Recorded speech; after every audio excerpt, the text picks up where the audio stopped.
Finally আজকে আপনাদের জন্য ইম্পারেটিভ সেন্টেন্সের যত রকম ট্যাগ কোশ্চেন হয় এগুলো নিয়ে আসলাম।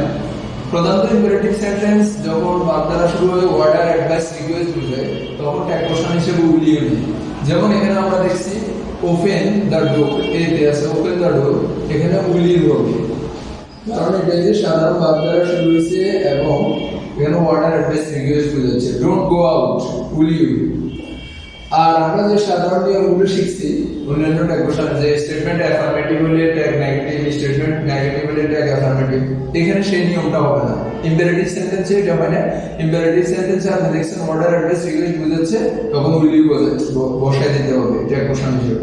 কিন্তু যখন লেটস অথবা লেটাস হবে, তখন লেটের আর যে সংক্ষিপ্ত রূপ লেটাস সাজেশন বুঝাবে, তখন সেই হবে শ্যাল, আর কিছু করা যাবে না। যেমন এখানে শ্যাল লিখে দিব, যেমন let's go for a walk, চলো একটু হাঁটি আসি, প্রস্তাব বোঝাচ্ছে।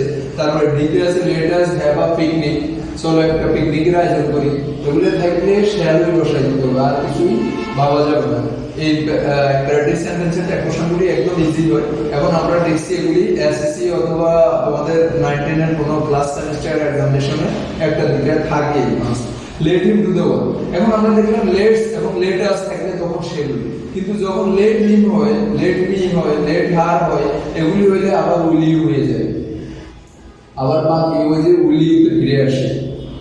উইল ইউ যেমন বলা আছে let him do the work, will you let me play out, আমাকে বাইরে খেলতে দাও, উইল ইউ।